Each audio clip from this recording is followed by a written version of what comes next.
Hi, if you are looking to quit sugar addiction, you already did the first step. So essentially, congratulations. You did the step that most people are really afraid of doing. It's acknowledging the problem. So you acknowledge the problem. Maybe you want to quit eating sugary foods because you want to have a better physique. You want to lose fat. You want to have a six pack or big chest like me all year round. You want to be leaner. Maybe you acknowledge this problem because of your health. You want to be more healthy. You want to get rid of acne. You don't want your face, your arms, or your back look like a literal murder scene. Or you acknowledge this problem for your mental clarity. You want to get rid of brain fog and you don't want to have symptoms of ADHD. By the way, sorry for interrupting. At the end of this video, I'm going to share you a special dieting hack that it's super easy. I'm going to explain it in like a minute or 30 seconds. And it's the best hack for your diet because you don't need to track your macros, you don't need to weigh your food. Yeah, I'm going to tell you later. It's that simple. So let me continue with the video. The benefits of using this method and not just trying to quit eating sugary foods with willpower is that this strategy is sustainable for the long term. Because even if you have the discipline of David Goggins, wouldn't it be better to just love eating normal food than to battle through literally every day of your life to not relapse and eat that junk food again? By the way, when I discovered this tactic, I visualized myself being 80 years old and still using it to that day to live a full, long, and healthy life. And if you decide that watching this video and implementing the things that I'm going to teach is not worth your time and you are just going to figure it out on your own, I can promise you that you are going to fail inevitably. Because this is what happened to me a couple of years ago. I tried to do it with discipline, I tried to resist junk food, but day after day after day, I kept relapsing. I was literally etching it on a piece of paper with my pens like, oh, day 5 of not eating any junk food, and on day 6 I relapsed again to day 1. And if you are still not convinced that using willpower and discipline to quit bad habits is way worse to just create a lifestyle where eating normal food becomes a regular day-to-day habit that you don't need to think about, is because willpower is drained when you use it. You may have enough discipline and willpower to just quit eating junk food. You are going to have enough willpower to go in your house around that plate of snacks and to just resist not eating it. You may have enough willpower for that. But then at the end of the day, when you need to go to the gym, you are going to be so exhausted because you just needed to resist every single piece of junk food.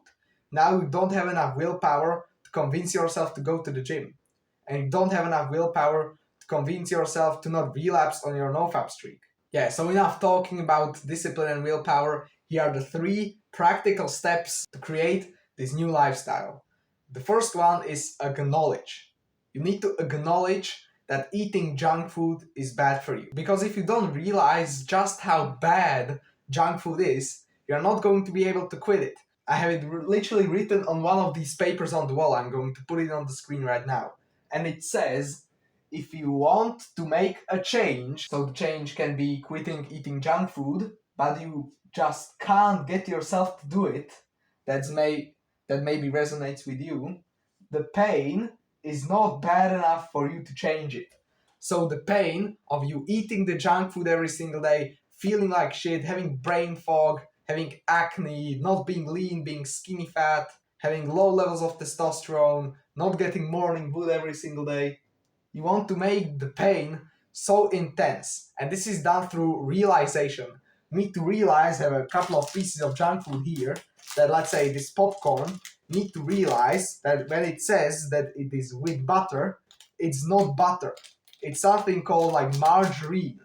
And regular butter, regular food, is not going to survive until the year 2027. It's not going to survive that long. If you leave regular piece of butter literally outside of the fridge, opened there, it's going to melt a little bit, and in 2 days there are going to be flies and everything, and it's going to catch mold, and the mushrooms from the mold are going to eat the butter. That's not going to happen in this thing. It's not going to happen to this or to just this. It's not going to happen to these things.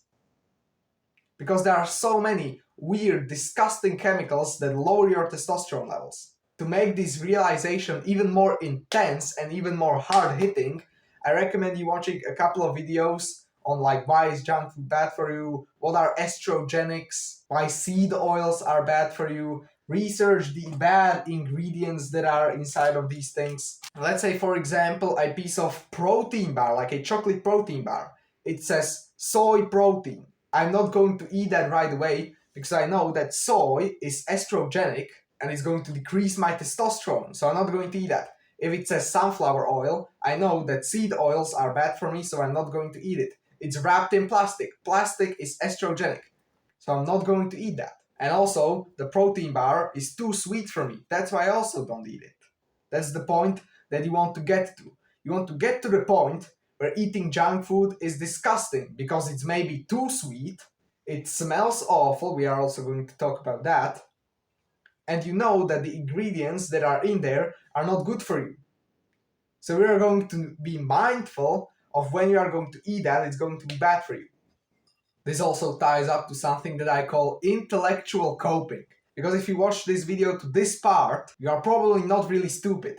You can pay attention. So you don't want to feel like sad or upset that what you are eating or what you are doing is bad. You don't want to feel upset. That's why you are not going to be like, oh, I'm going to eat this piece of disgusting chocolate and it's going to decrease my testosterone and I'm going to be really upset. No, you are going to cope like, oh, it's chocolate that's high in calories, and calories are good for a muscle. And by the way, I'm also on a little bit of a bulk. I need to gain some mass, so it's not bad eating this. I'm on a bulk, yeah. Calories are healthy. It has, oh, it's chocolate. It says that it has 3 grams of protein per 100 grams. So are you telling me if I eat this entire chocolate bar, which has 250 grams, I'm going to have 7 or 8 grams of protein? That's amazing. I'm going to eat that. And also, you just need to eat some junk food. Everyone around you eats junk food, so you should too, right? You are going to use these types of things. But you need to realize through things like reading the ingredients list and seeing that one of the ingredients is like this long and it creeps you out because you are like, what is this type of chemical? I can't even pronounce it in one go. I need to space it into 7 different words to be able to say it. Then the second step, creating a new baseline. Because your baseline right now, it's pretty damn high. If you eat this piece of chocolate that I prepared here for this video, we are going to feel completely fine. The sweetness is ideal because the sweetness of it is, let's say, on the level of 7. And your baseline is on level 6, let's say. So it's a bit below. Yeah, it's a bit sweeter than usual, but you're okay with it. My baseline is at level 3.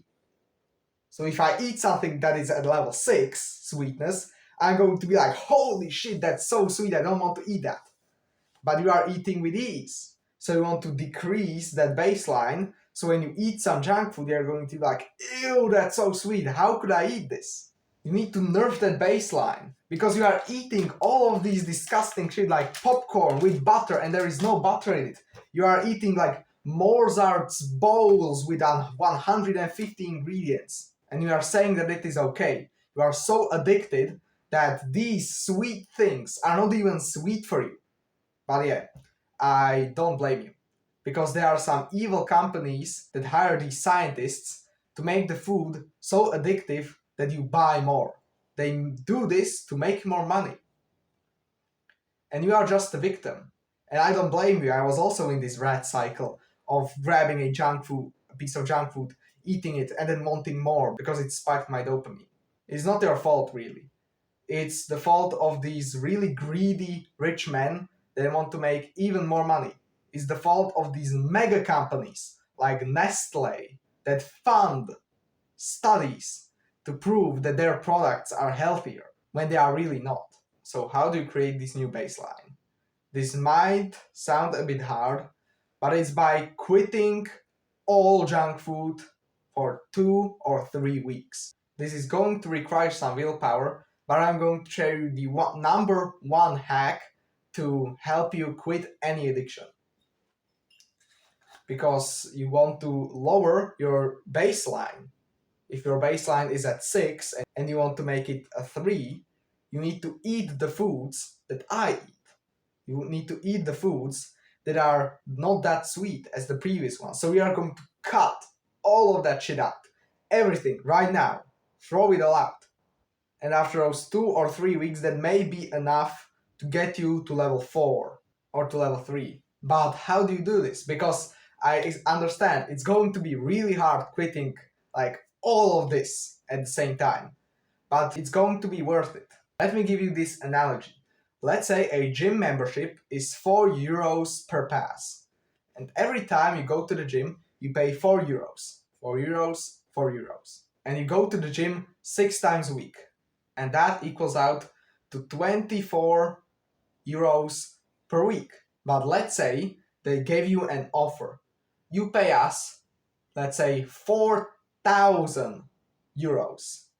But you can go to the gym whenever you want until the rest of your life. So there is a $4,000 upfront payment or 4 euros per pass. The 4 euros represents you trying to quit junk food. Every single day, you put willpower into quitting junk food, and then you relapse on day 5, then you relapse on day 2, and then you get to day 16, and you relapse, and you are super upset, so you get this massive cheat meal, and you eat single piece of bullshit. Then the next day you feel awful, and you want to hit the gym even harder, but you don't have enough drive or motivation because you invested all of this willpower into just quitting junk food. And the $4,000 payment represents you quitting all junk food for 3 or 4 weeks. Yeah. But the payoff of that is that you are going to not be tempted to eat junk food until the rest of your life. And every single time I would pick choice 1. Pay the $4,000. Quit the junk food for 3 weeks completely. And if you are asking, how the hell am I going to do it? Is by this one simple hack. It is changing your environment. When you change your environment, quitting all bad habits is way, way, way easier. So the first thing you should try to change, it is realizing when do you usually eat junk food? When? At what time? What triggers you the most? Let's say it is going to the store and buying some of your regular groceries, buying some meat, some bread, some butter, and you come across your favorite chocolate bar, super sweet, you know that you shouldn't eat it, but you are super tempted to eat it, and the evil companies made it so tempting that you can't resist, and you grab it and buy it. And then you eat it, and then you relapse again, and then you feel like shit. How can you prevent it? Well, there are a couple of choices. Maybe you find a different shop to go shop to. It will maybe be a bit further, but that doesn't matter. You already go to your normal store by a car because you are lazy. So you can drive for four more minutes to go to the next store when you haven't been that many times and you don't know if they have your favorite chocolate. So you're going to go there, buy your favorite groceries, like your normal groceries, check out, and go as fast as possible. And now there are no triggers of you wanting to eat the junk food. So that's a thumbs up. Or let's say if you don't have any other grocery store, you can maybe ask your brother or your mom or your dad to go shop for you. Just find a way. Maybe the next reason can be that you are going around inside of your home, not knowing what to do, and you see this bowl of, like we have, like a bowl where there are sweets and there is this bullshit piece of chocolate. And you smell it. You smell the disgusting chemicals. And you're like, oh no, they got me again. And you eat that piece of chocolate. And now you feel like shit again. How can you prevent that? Just throw out the bowl. Maybe the cost of that bowl and the sweets was $20. But is throwing out $20 not worth it, you being a strong, healthy, and capable human being? I think it is worth it. And maybe even changing your environment, let's say your room. You wake up in the exact same bed, go down the exact same way every single day, and you eat the junk food as you do every single day. It's really hard. So flip things around. Go and sleep, let's say, into a different room. Move out if you are old enough. Move your bed, literally just moving your bed, moving your closet, moving your table, and that is enough for you to get this reset in your mind that, oh, I'm a new person that now doesn't eat junk food. And also you should change this identity from a guy that wants to quit junk food to a guy that doesn't eat junk food. This is really, really helpful. Now, step 3, sustain. How are you going to be able to sustain this until the rest of your life? So we are still tempted to eat this type of bullshit, to eat the junk food. You are going into your closet and you find that somebody bought like Nutella, let's say somebody bought it, and you are tempted to eat it. Go ahead, eat it. But if you do this, make sure to do this with a sweet that was already sweet, that was already above your usual baseline. Let's say your baseline was at 6, and you are going to eat that chocolate that is at level 7. When you are at level 3, that's going to feel super sweet, and you also imagine that, oh, it's full of estrogenics, it has weird chemicals inside of it that it's going to decrease my testosterone and make my dick not work, and visualize all of these different bad things, and that's going to make you like, it doesn't even taste good, it's unhealthy, I don't like it, it makes me feel like shit, I'm never going to eat it. It's that simple. This is the point you want to get to.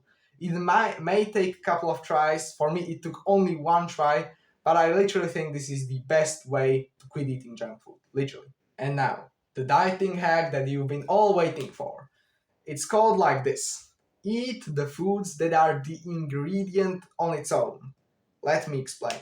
Let's say that you are kind of confused in your life, inside the word diet, because that guy is telling you to do keto, that guy is telling you to do carnivore, other guy tells you that you need to eat carbs, somebody else tells you that, oh, 10,000 calorie challenge, everybody tells you something else.